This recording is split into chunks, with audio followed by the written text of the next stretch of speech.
back to Sanshiro's Boys. This is your co-host, Tim Amatuli. And I'm Chris Cote. And today we're talking about Kurosawa's first color film. Kind of. Yeah. A film with color, not necessarily a color film. Yes, a film with color in one shot, and it admittedly does look kind of shitty, but it was cool. Yeah, a lot of really crazy cool stuff in this one. High and Low from 1963, also known as Heaven and Hell. I got to see this last year at Alamo Drafthouse in 35mm with a couple of our friends. They didn't even tell us that it was 35mm until we got there, so that was like a crazy surprise. Also, I got the ticket for free. The day just kept getting better, and when we left, one of them said to me that that was the best movie they'd ever seen in their life. I think if I'd seen this in 35mm, I would agree. Oh, it was a great way to see it. I saw it in my room, but that's cool too. Yeah, and this time I saw it with my parents. Also great. Yeah, I didn't see it with my parents either. I just kind of watched it in my bed. But yeah, you know, all's well. A good movie's a good movie no matter how you watch it. Yeah, don't tell Marty Scorsese that. Or David Lynch for that matter. David Lynch, yeah. Yeah. You know what I was thinking before the movie? I feel like the police procedural genre is as much in debt to Kurosawa as the samurai genre is. But no one talks about it. Yeah, absolutely. Again, that was something that I was so excited about this whole retrospective, is that we're going to delve into the beginnings of so many different genres. I mean, we're going to have a lot of Stray Dog comparisons with this one, because this is, I think, is a much improved version of what Stray Dog is. I famously like Stray Dog, but yeah, this was, it was better. It also, has a lot in common with The Bad Sleep Well.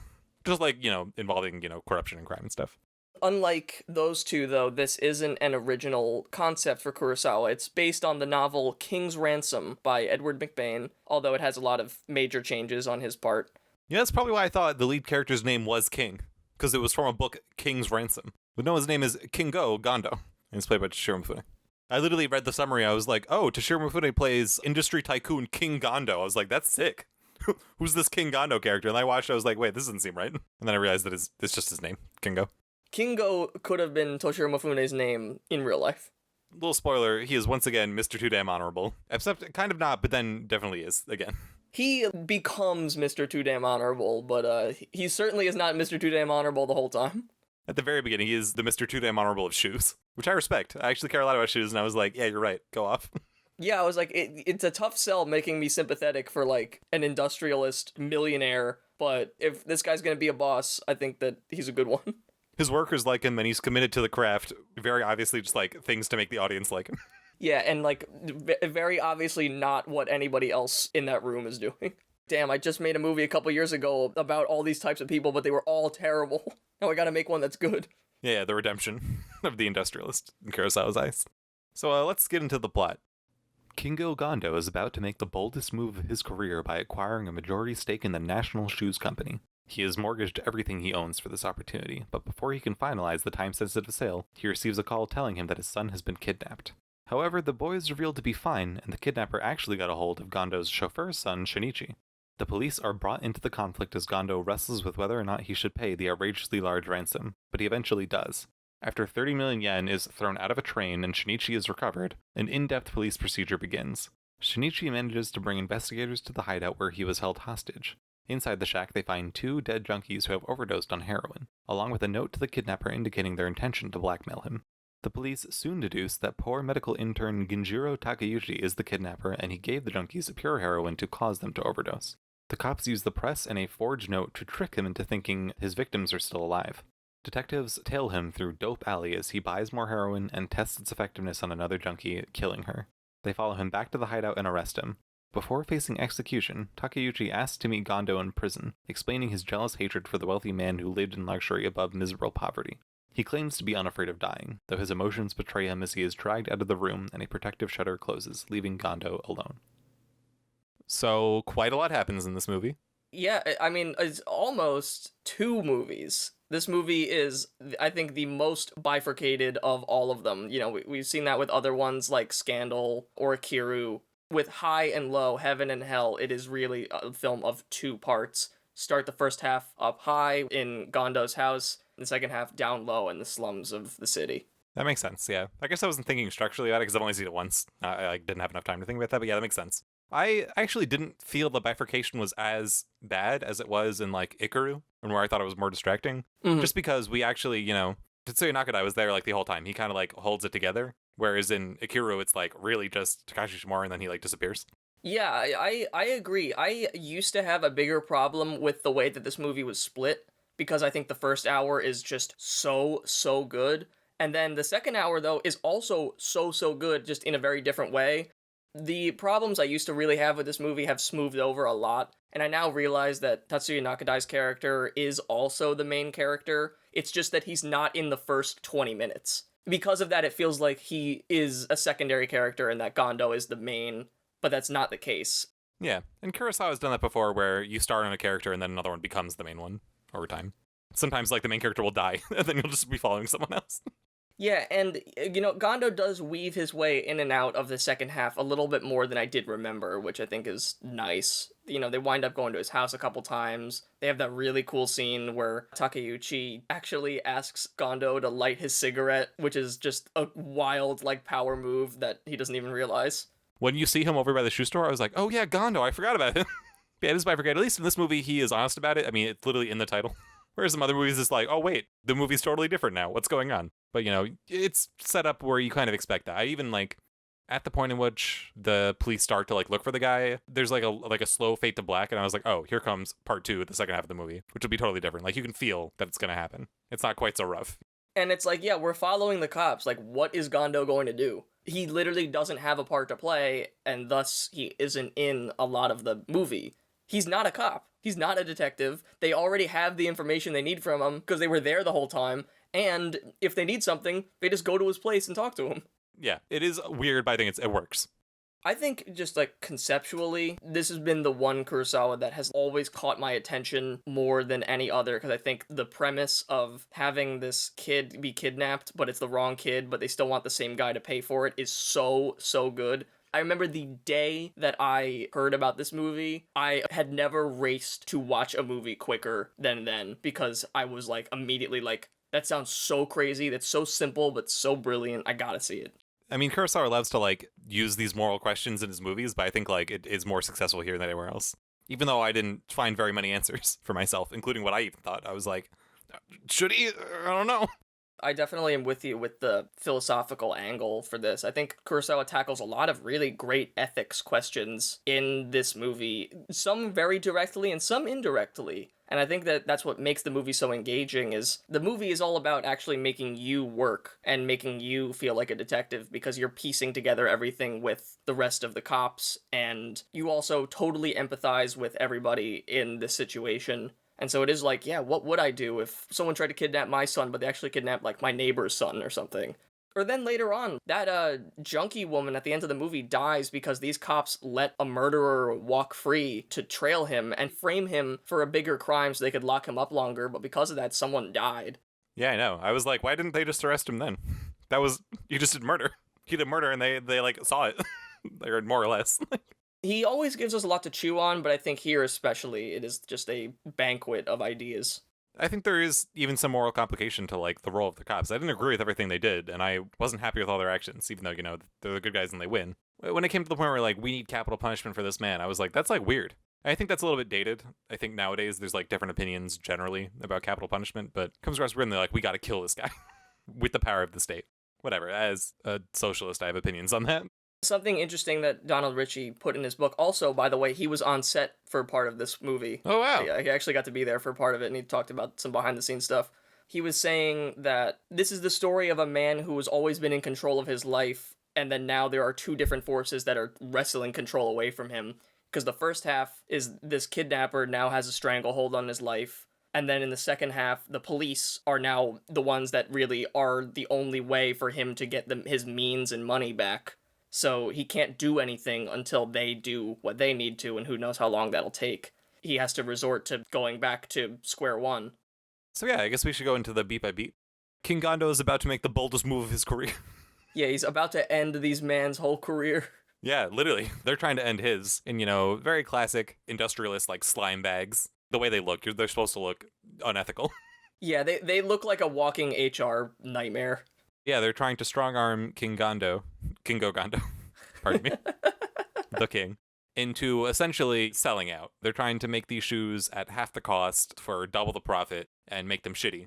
And this is a thing that a lot of shoe companies did actually do. I don't think in the 60s, though. This feels like kind of early to be talking about that. If you just, like, talk to old people about any given shoe company, they'll be like, man, they used to be better and now they're not. For probably exactly the reasons that we see in this movie. He saw it coming. It's another capitalist nightmare like the Bad Sleep Will. Kingo Gondo doesn't want to do that. He is the one who actually is in charge of making the shoes. He runs the factory, and he's actually a guy who came up from working on the factory to eventually running it. So he's kind of like the rags to riches story, and that sets him apart from the other guys who clearly don't share the same background of him. They're clearly just suits that have come up as Japanese salarymen. They would view a shoe company the same way they would view any other company. Today they'd be private equity ghouls, just buying Toys R Us, stripping it for parts, and then selling it. But, that's what they're doing with their own company, the National Shoes Company, which only makes women's shoes, which is strange. Yeah, maybe they could double their profit by making twice as many types of shoes. I do really like him. He's like, this is trash. You just start ripping the shoe apart in front of them. He really just shuts them down, and they're like, all right, Kingo Gondo, then we're going to convince the old man, who is the, CEO, owner of the company, and we're going to kick you out, and then you'll be like the last thing stopping us. They talk about the old man all the time, and we don't even see him, but he's just kind of this anonymous, neutral third party that has enough stake in the company that whoever can convince him to join their side would automatically gain their control of the company. But Gondo has put this plan in motion to have enough that even if the three of them combine forces with the old man, they will not have enough. Yeah, he'd have 1% more, which is crazy. Yeah, as if they can't buy 1% more. That would just mean de facto that he is the CEO. The stockholder said it's my turn to be the CEO. This is the Kurosawa stonks movie. You never see people talk that much about corporate ownership structure in movies, so it was cool to see that. Everyone thinks he has 14, everyone thinks he's kind of a small stakes owner, but he secretly bought like 15 whatever more, and then he was about to make a deal for like the last whatever to put him up to 57%. And that deal is going to cost him 30 million yen. And he has 30 million yen because he mortgaged everything in his entire life, including the clothes on his back, seemingly without telling his wife or anyone else. Gondo has this aide, Kawanishi, who you're kind of always a little suspect of him because the other directors are like, yo, you could totally help us sell this guy out and then we'll make you a director instead. So he's automatically on a suspect list like, okay, what's this guy gonna do? Yeah, and he seems sympathetic to it. He's like in Kingo Gondo's corner because he's been his assistant for so long, but he's like obviously corruptible. And they like make that clear. Yeah, I mean, he doesn't want to be a subordinate forever. He does have his own aspirations, and so this could be the key to a very good job in a very successful company. And all the while, we have a couple other characters running around. We have Aoki, who is Gondo's chauffeur, and then Gondo's son and Aoki's son are running around playing cowboys and Indians, I guess. Yeah, with a cap gun that you can apparently fire like 1,000 times without reload. Yeah, so one of them is running around dressed as a cowboy, the other isn't. Gondo gives the advice to his son that is exactly the same way that he's living, where he's like, you gotta hide, and then you gotta come out and you gotta kill him. Jun is his son, and then Shinichi is Aoki's son. They're first running around outside, then they come inside and, without anybody knowing, switch clothes to switch roles, because, they're good LARPers. Then they run outside again, and that's the last time we see Shinichi for a very long time. We have a couple different phone calls come in and out as Gondo secures his plans and then finally tells his closest friends and family about it. And tells his assistant that he has to fly to Osaka that night to secure the deal and make him majority shareholder in the entire company. The actual amount of money that he's going to have to pay in total, I think, is something like 150 million. He only needs to pay like 30 million up front, and then once he has the possession of the stuff, he'll have so much more money that he can pay off his creditors and everything. I really love the way that Kurosawa is able to use a phone ringing to just bring dread. Every single time that phone rings, you perk up because you get so nervous because it's like, I have no idea who it is. Definitely. That's well used throughout the movie, and it keeps happening. We finally get the call that I've kidnapped your son and I want 30 million yen. The audience knows because Mifune says, what? You kidnapped my son? Yeah, and everyone runs in. We move really close to him. That's another thing. There's a lot of camera movement in this, a lot of moving up and down in keeping with the titular themes of the movie. A lot of moving high and low with the camera. I, at that point, thought, oh, maybe it was the three executives, but that was really fast to pull that off. They are definitely suspects because you know now that there are people that hold a grudge against Gondo. We also know that there's this slimy other guy that'd be willing to do bad things. Yeah, but it doesn't exactly make sense because they just learned that he wasn't going to agree with them. They really thought he was going to do it. Always go into the meeting with a contingency plan. So he's freaking out. He's like, I'll give you the 30 million yen. I don't care. I'll do it. And then his son walks in. And he's like, wait, my son has not been kidnapped, but where is his friend, my chauffeur's son? My widow chauffeur. Yeah, my perfectly set up person to be the most sympathetic and wretched person. His son was actually stolen because they are identical and swap clothes.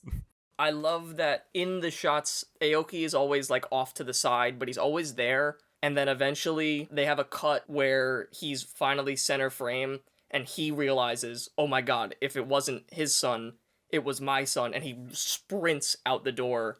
At which point he's like, oh, we'll call the police. He's like, you weren't going to call the police when it was your son. There's like he can't hold him hostage. That's ridiculous. He can't extort 30 million yen out of a chauffeur. But we learn, yes, he can. He's like, so I made a mistake, but it doesn't matter. I still want 30 million yen. So the police are called. They come in disguise, which is very clever. They come as a department store shipment. The police are shown to be like very competent, despite the fact that it's a very difficult situation. This is the most competent police department in cinema history. Yeah, any movie that displays the police doing things is propaganda because this would never have happened.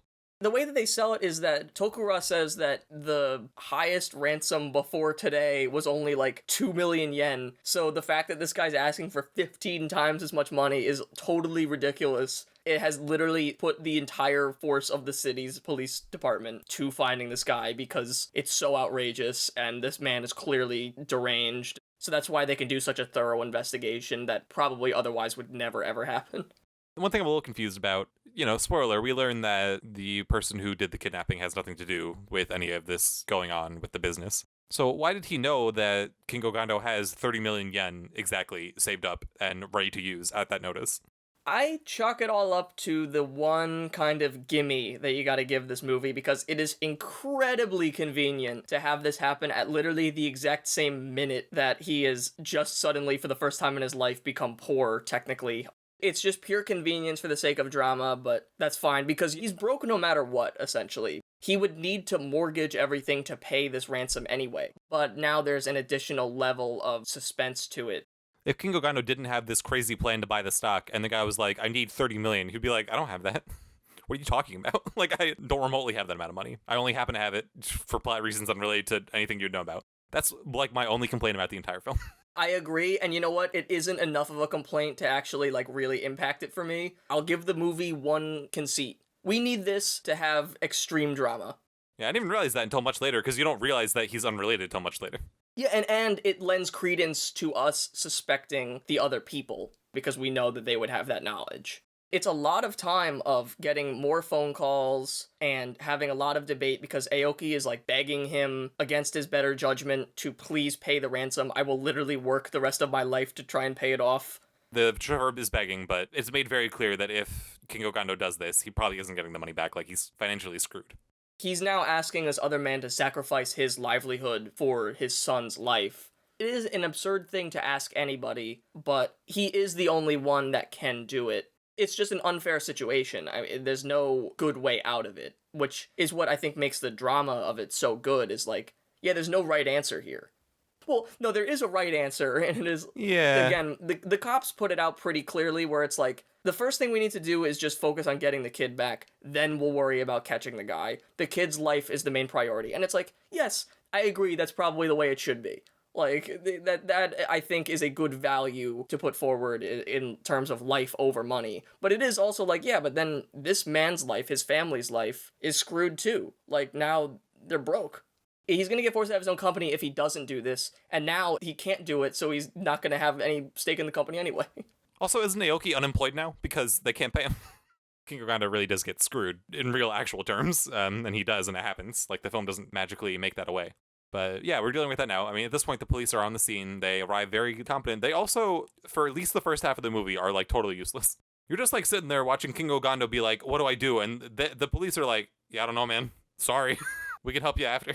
They're we can't tell you what to do. We can tell you what we'd like you to do, but ultimately, they can't make themselves known. From conversations with the kidnapper, we know that he can see inside the house, and he explicitly said, don't call the cops. Otherwise, I'll kill this kid.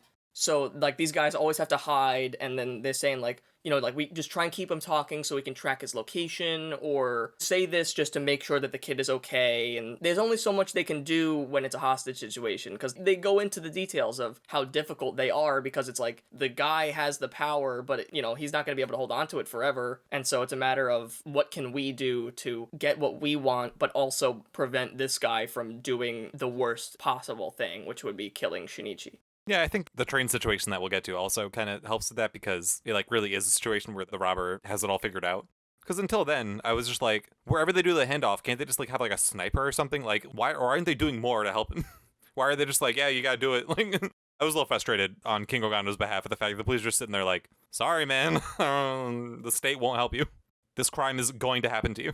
It's like, if you try and pull any tricks that they can catch on to immediately, they could still kill the kid. I mean, there was a very real possibility that when they sent the money out the train that they kept the kid. There's no way of guaranteeing that Shinichi is actually going to be freed, but this is their best shot at it, and they just have to hope that the guy actually won't keep this hostage, because he's going to want to skip town, and you don't want to have to keep holding onto a hostage, and you probably don't want to actually have to kill a child.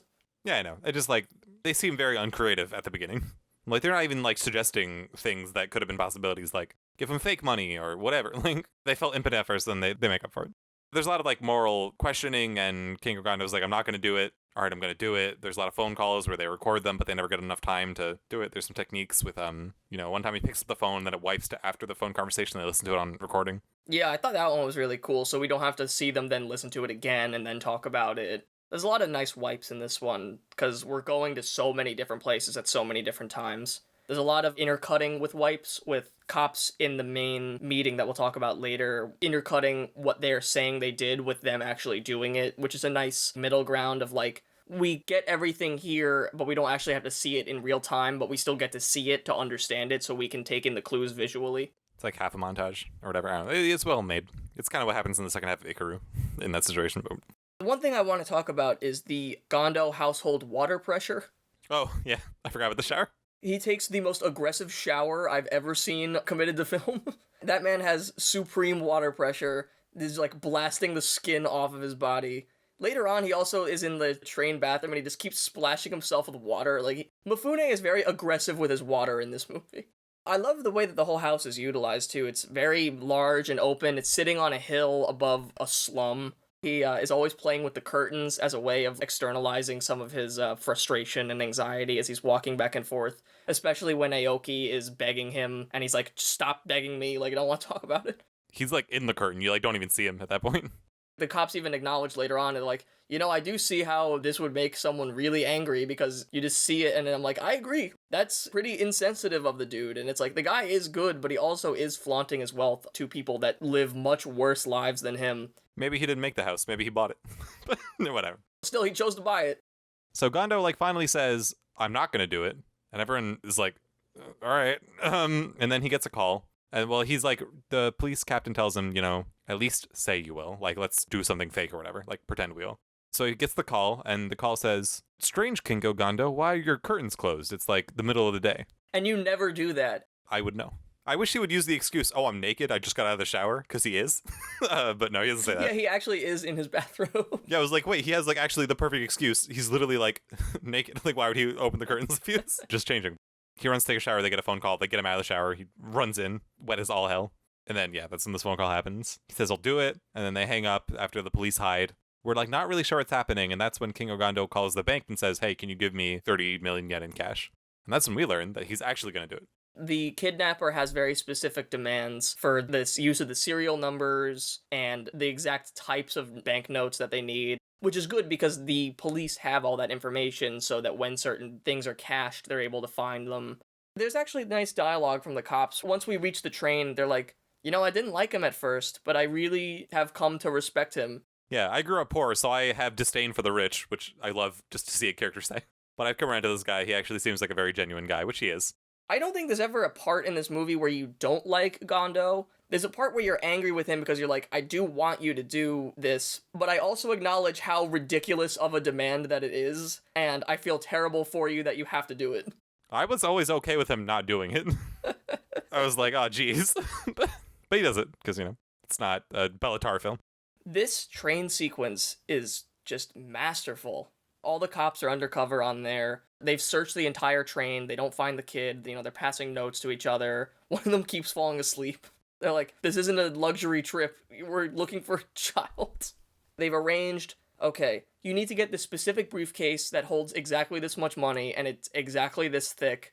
Before they go to the train, Gondo actually gets his old tool bag that he clearly hasn't touched in years and puts in a little pill capsule thing that the cops have for a couple different contingencies when the guy tries to get rid of the evidence. So if he burns it, it'll create pink smoke. If he drowns it, it'll create like a horrid smell or something. There's a few different ways that it can go. And Gondo, because he used to also work on leather bags, is able to put it in a really good place that they would never find. Bosun says, oh, we're going to need a specialist for this. Like, we're not qualified. And he's like, say no more.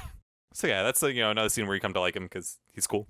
And the reason that the kidnapper has demanded this is he said, go to the train and I'll give you more information then. And he calls the train and he says, like, which is sick. You're going to throw those 2 briefcases out the window that opens exactly 2.75 inches so you can slip it through exactly.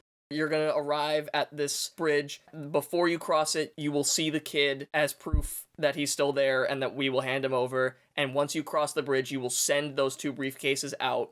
That's genius. There's nothing the cops can do about it. They have no way of getting people there in time. They're stuck on a moving train that they can't just hop off of or drive away with. They're like, damn, this guy's really got us cornered. This is basically the only acceptable way for this crime to have possibly happened. It was literally perfect. This is presumably Edward McBain's writing, because that was, like, really crazy. Like, I was like, how would anyone come up with this? But if, you're a crime writer or whatever, if it's your thing, then I guess it makes sense. It's like a Ocean's 11 kind of thing. There's something that's so satisfying about just seeing a plan and watching it be executed. They really got him. There's like that great moment right before he actually throws the money out the window where you just know he's watching like his entire life flash before his eyes as he has 1 second of almost hesitation, but he just is holding it there and then he just lets it go. He's got to do it for this kid. And he does it. The kid is released, which they get off at the next stop and they drive back as fast as they can. The kid's there. He's fine. One thing that does happen is they take 8mm footage of both the front and the back and out the side and pictures and everything, try to get as much information as they can on this guy. The people are dressed so that there's no facial identification. They're wearing big hats and everything, so they got nothing on that except a location, and then they can also see if anybody was around them because there was a farmer near them, and he sends them one place and then another and another. They learn that it's like a woman and a man, and the man might seem young or whatever because he's mobile. Richie points out it's like this moment of extreme movement in between like these 2 pretty stagnant halves. The first half of the movie is literally just a play because it's all in Gondo's house. The second half, honestly, a lot of it is just in the police station. Even though there's a lot of moving around, but it isn't like super hectic, crazy running ever.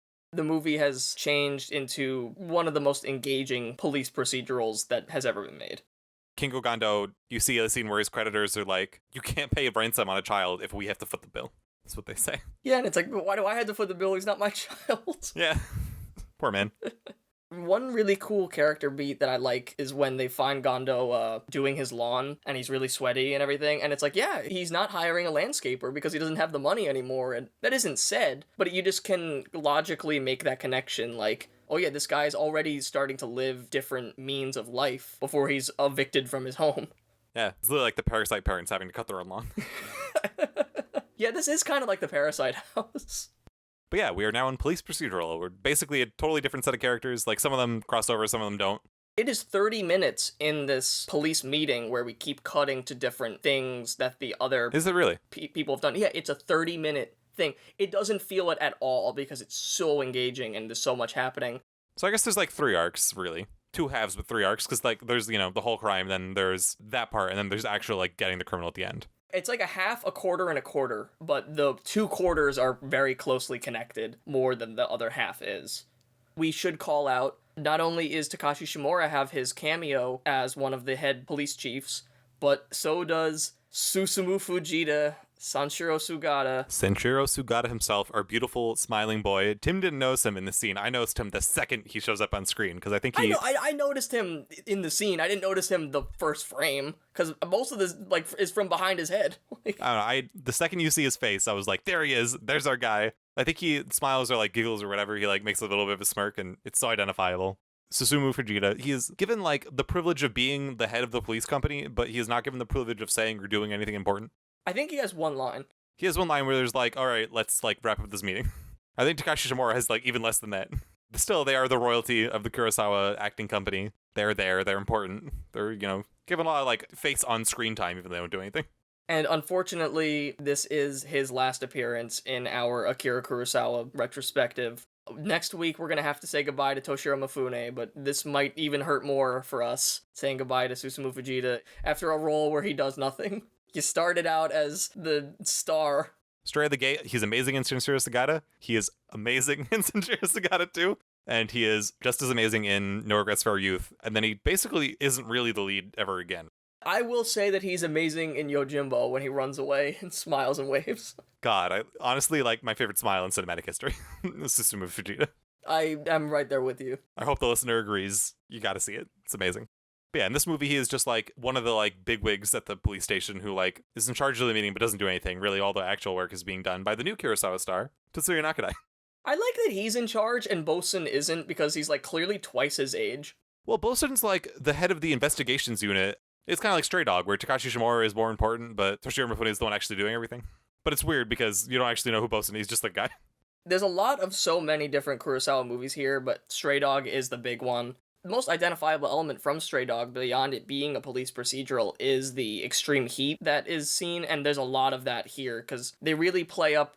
If this movie did keep its title Heaven and Hell, this is where we're really in the hell part. Everyone is always sweating, even in the police station. There's so much fan waving and blowing, and also when they go to Dope Alley, that scene in particular is a lot like that scene in Stray Dog where they go to visit the one go-go dancer, and they're all lying on the floor and hot and they don't want to move.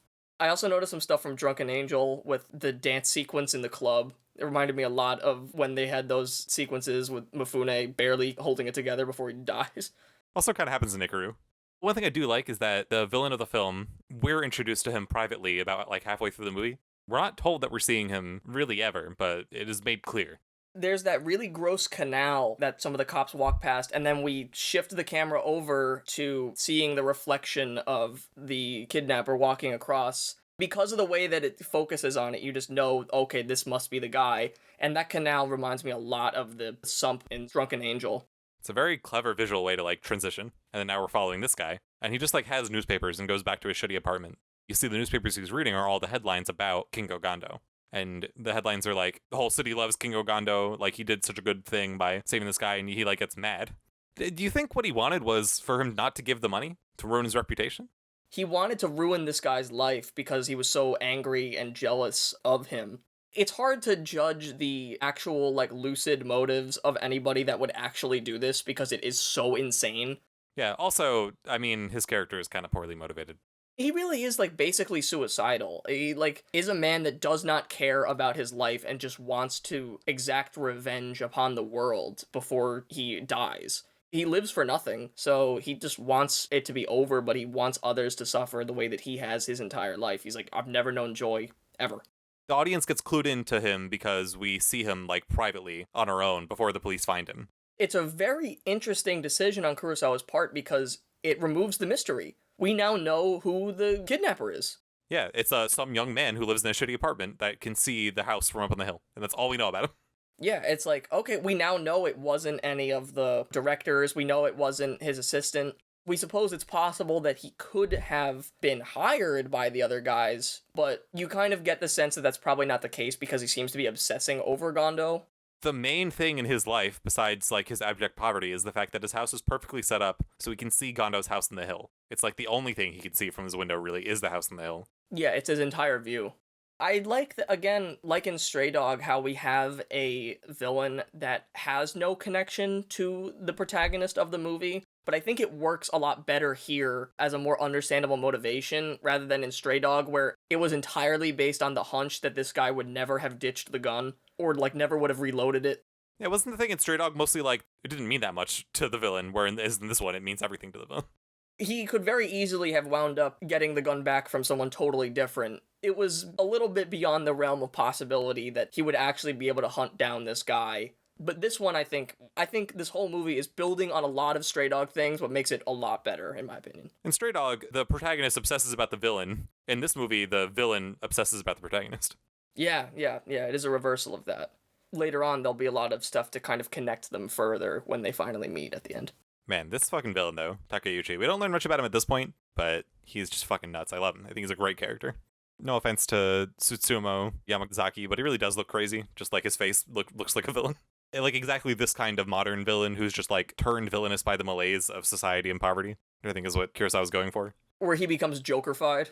The villain in the movie is society, but more specifically, it's Takeuchi. He looks especially villainous later on when he has those sunglasses on. The way that it's lit is like you do get like a starry pupil in each one of them from a reflection of a light. And it's like this man beaming into people, and he has like the devilish smile on him as he knows he's gonna go kill someone. Yeah, like anime villain. He really makes this not threatening guy look threatening. He's somehow just like a 20-year-old dude, like a doctor, but also like a psychopath. And he portrays both very well, even from the very beginning, when he's just reading newspapers. And then, looking at his binoculars up at Gondo's house. We know that the cops don't have much to go on for who this guy actually is or what he looks like. They have the Super 8 footage and pictures, but they don't see his face. They just see, like, okay, he's got the frame of a young man.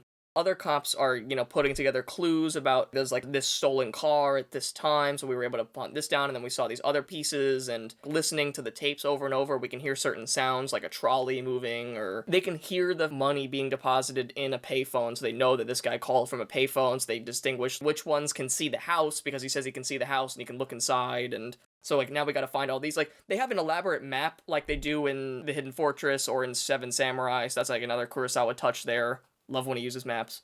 The whole police scene is like, guy in charge says, so can we have a report from this department? And then two guys say, oh, we have a little bit, but not much. And, then they will sometimes cut to them, like, getting that information or whatever. And it does that over and over and over again. Aoki is also very determined to get this man caught because he personally feels so guilty for indirectly having Gondo's life be ruined. So he is kind of playing detective with his son, trying to jog his memory. Shinichi's drawn a picture of the view from where he was being held hostage, so they know he could see this one island, that it was on a coast. They actually wind up crossing paths with the bosun and another cop, and he's like, what are you doing, you idiot? This is so dangerous. This man kidnapped your son, and now you're gonna, lead him to him. That is a cool scene where both Bosun and Aoki are driving around the coastline in cars. They're kind of in the same places, but kind of not, and they finally converge. And then right at the moment of convergence, he yells at him, and then he's like, wait a minute, where's the boy? Yeah, I was like... I was like, fuck, are you kidding me? I was like, so anxious when that happened. That would have been so funny if he was kidnapped again, and he calls Gondo again and is like, I want another 30 million. Yeah. That's not what happens. The boy just walks up a hill, and he's like, wait a minute, this is the compound that I was held at. And then they go up, and they, pull their guns out. Aoki kind of runs in too, like he's a cop, which is pretty funny. And then finally, the hot cop and Bosun, the ugly cop, get to the window, and they realize, wait, the people in here are dead. Yeah, there's 2 dead junkies in there who have died of a heroin overdose. They have beaten Takeuchi to this location. And they find some of the stolen money. They were paid by Takeuchi, so ostensibly the woman that was in there was the one that was holding Shinichi when the train went by.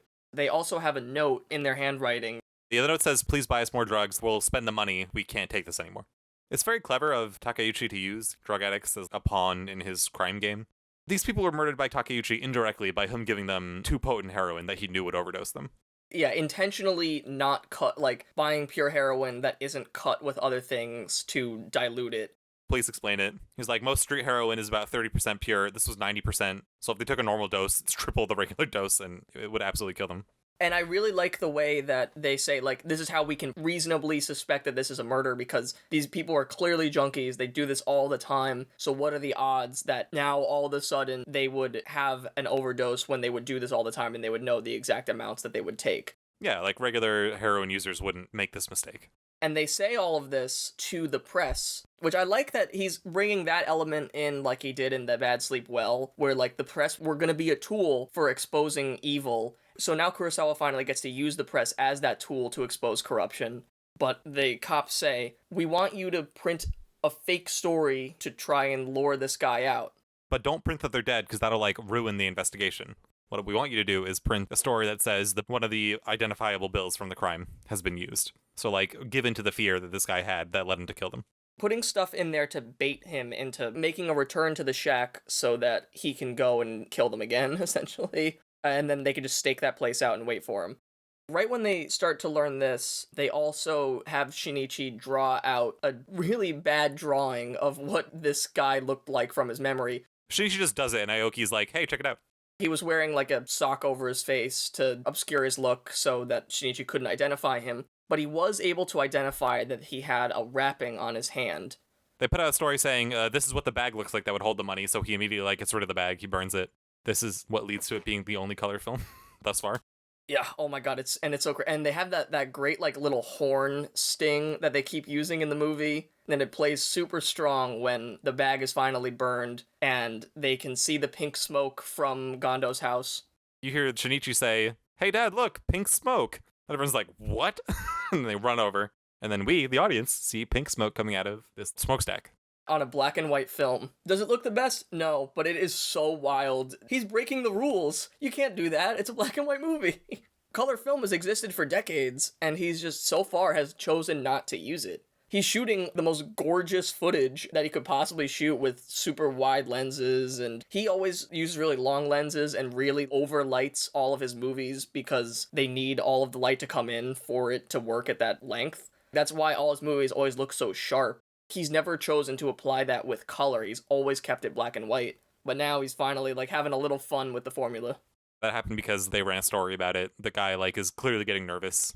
They go to the guy who burned the bags, who was like a really grimy dude, just extremely mad, throwing tin cans into the fire and just getting pissed. The one thing he does tell him is, oh yeah, the guy seemed like he was probably a medical student. I think he was going to internal medicine. So then they go undercover. It always looks extremely conspicuous to the audience when they go undercover because we're supposed to know who they are. They finally see a doctor, with a cut on his hand that matches what Shinichi drew. Extremely deep gash. That's like another clue leading to this might be our man. So then they take the junky note and they have an expert forgery done to make it seem like they didn't die of an overdose, and they have someone deliver the note to him so that he thinks that they're still alive. His reaction right away proves to them, okay, this man is definitely guilty, but we can't arrest him yet because we can't prove that he killed two people because we're going off of no evidence. We highly suspect, and based on that reaction, it basically confirms, yes, he did do this, but that evidence won't hold up in court, and he's only going to get a couple years in prison for kidnapping. Yeah, that's the part where they're like, man, we can only get this guy for 15 years. We want him to have the death sentence. Which is, like, fair. He's an awful, horrible man, but, like, that's a little gross. Like, we want revenge. We want him to, like, fucking die. Yeah, it's like, hey, whoa, wait, hang on a minute. Up till now, I've supported a lot of what you guys are doing. I might agree with it, and it's like, yeah, he did this crime, and they need to actually get him, but it is also, there's a fine line between doing that and actually, like, having a vendetta against this guy because he wronged someone that you guys like. Yeah, it's state overreach. I think every character in this movie is morally complicated. They really want to get him, so they're trying to essentially frame him to recommit the crime he already committed to prove that he did it the first time. Earlier in the film, they're like, what he did is already a capital punishment, but then I guess it wasn't. Originally, it was extortion, but then it actually wasn't extortion because it wasn't actually his kid. But then later, Boston says this is kidnapping for extortionate purposes, so it should count. Yeah, it's just like, that's something that's going to have to be up to a judge, probably, to decide. Whereas, like, oh, this guy also commits, like, triple homicide. That on top of kidnapping a child and threatening to murder him for the highest ransom in Japan's history is, like, probably the right concoction to get this guy into the chair. This initiates the final act, which is the actual, like, following stakeout whatever sequence to nab this guy. Little long. This is, like, one of the more linear parts of the movie. We're staying in this one moment for a prolonged period of time. There's a lot of time dedicated to him doing this very elaborate meeting with a drug dealer to buy dope. The club scene is definitely too long. The club scene's insane. It's really cool, and it was really fun. I get, like, the movie's been very tight and controlled. He kind of wants to let loose and go completely nuts. And he does. It's still too long. It's too long, but I'm still engaged with it, and I'm having fun with the cops cycling in and out for, like, who is following him. They're all just dressed in, like, suit pants and a white button-down, and that's how every man looks. 3 of them are dressed as Navy guys. The other 2 are dressed as gay. It starts with the guy, he's just, like, smoking a cigarette, and then he goes into the city, and he's not really doing what they expect. He's just kind of hanging out, he's smoking cigarettes, he's walking downtown, he buys a carnation, which is weird. Yeah, that's the first signal. He also puts on the sunglasses that give him the evil glare. And the entire time, we're, like, following a series of undercover cops who, once again, are conspicuous to us because they all do little things that, like, they nod to the other cop or they're wearing something weird or they're in the shot. They're like following him very closely, like on top of him. And then he goes to the club. It starts with a shot that is nearly identical to one from Pulp Alert Mall Cop 2, where he looks at a mirror looking down at a party scene and then eventually pans down to the party. I was thinking of Akira, but Pulp Alert Mall Cop 2 works also. No, that exact way that shot happens is exactly the way it happens in Pulp Alert Mall Cop 2. I was like, oh, this rules. And it's cool in both movies. Behind the scenes, this co-host has seen the movie Pulp Alert Mall Cop 2 150 times over the course of 3 years. He's not exaggerating. I've seen it with you at least twice. I'm not exaggerating. Probably more. Anyway, I love the club scene. Woman puts on a crazy dance song. It's obvious that she's the one who's going to give him the drugs. They start dancing on the dance floor. The cops are like right next to them. I think the cops somehow miss the handoff. No, they see it. They definitely see it. They say he's got it. Yeah, they say he's got it, but they don't say that we saw him do it. They're like, the guy's like, you're sure he has it? They're like, yeah, we're sure he has it. It must have happened. Even though the cops are directly next to him dancing. But yeah, they do like a dance and they like touch hands in the middle of the dance. And that's when the money is handed off and that's when the drugs are handed off a second later. Then we really go to a very scary scene. Another heaven and hell contrast of heaven, like all these people having such a great time dancing together and drinking. And then we go right next door, essentially, to Dope Alley, where everyone is strung out and very scary, zombie-like. Yeah, we hear over the headset, they're like, he's not going to the hideout, he's going to Dope Alley. But why? And then we cut to Dope Alley, and it is insane, the way this scene is shot. I wouldn't necessarily call it a sensitive portrayal of the way her addiction looks like or whatever, but it is proof that if Kurosawa ever made a zombie movie, it would have been one of the greatest movies of all times. It really does feel like we walked into a zombie movie, the way that they block off, like, you're probably cops, get out of here. The light is always hitting people's faces at an extreme angle, and their faces are mostly in shadows. There's a long focus on one woman who's just throwing herself at different walls and clawing, and it's like nails on metal, kind of, for like 2 straight minutes, essentially. My dad was like, does this guy have a vendetta against Gondo because she had one of his shoes and then it broke and she like fell and died? And then we got to this woman and he was like, this must be his mom. Yeah. And I was like, I don't think so. That's a more reasonable interpretation than I think. And then he, off screen, gives this woman this pure heroin. There's no reason that he wouldn't go straight to this most important thing in his life, but he has to make sure that this will kill whoever he gives it to. And it does. And the cops are there. The cops are right nearby, and because they let this guy run loose, this other woman is dead. And they don't really ever care about it. It is weird they don't care about it. In defense, in the moment, the 3 cops who are there don't realize what's going on until it's too late. It's the one on the phone, like the main guy, who's like, oh shit, he's gonna go kill her. At that point, I think it's already too late. Yeah, but it is the fact that they gave him the impetus to start this series of events that eventually caused this woman's death. That the cops are indirectly responsible for this woman dying. That's true. Yeah, that's absolutely true. It isn't addressed very much, but it is another lingering question that Kurosawa leaves you with, where you're like, these guys are good guys, but they do bad things. There's no one in this movie that's totally clean. And then after that, that is when he is officially going to the hideout to kill his 2 accomplices. The vibe becomes extremely wild when it starts in this like nice shot of flowers and the ocean, then we hear jazz or whatever. We hear like a pleasant, fun little song. And it's like really, it's a wild tonal shift and you're like, what's going on? And his head pops up. And this is a really cool shot. I don't think either of us picked this for our shot, but it's very obviously like one of the iconic shots of the film. Takeuchi comes up, his head's in the flowers, and then his sunglasses are reflecting like the ocean in front of him. It looks awesome, and it lingers on it for like a minute. It's just really nice.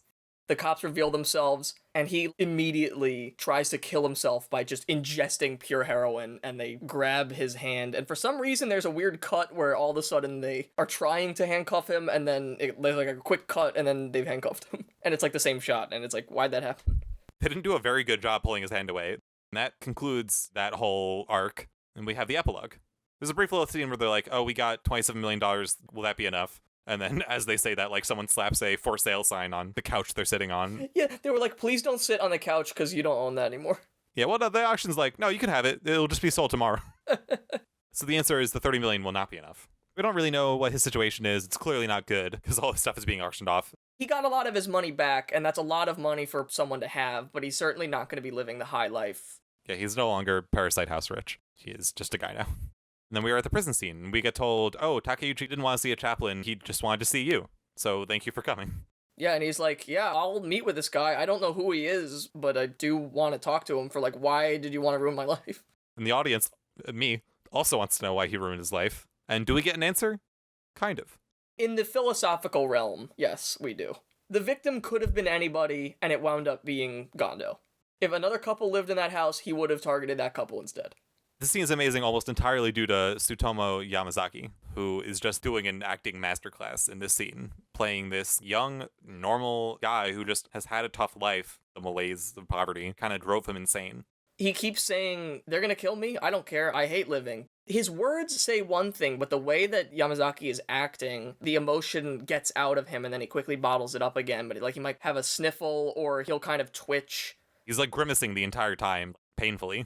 He's like, I wanted you to see how like proud I would be in death. I'm not crying. I don't give a shit. I'm fine. But then at the same time, he's having a breakdown. And he's like, oh, it's because they just let me out of solitary. That's why. But I don't think that's why.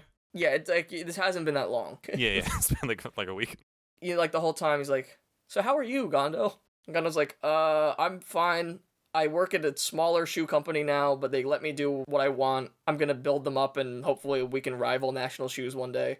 He's obviously mad that Gondo became a public figure that was admired when he wanted to totally ruin him. The only motivation he had was that this guy had this awful life and he could see Gondo up on a hill living in comfort. Like I said earlier, the villain was society. It was the shitty society that could lead this guy to have such an awful, poverty-stricken life and want revenge.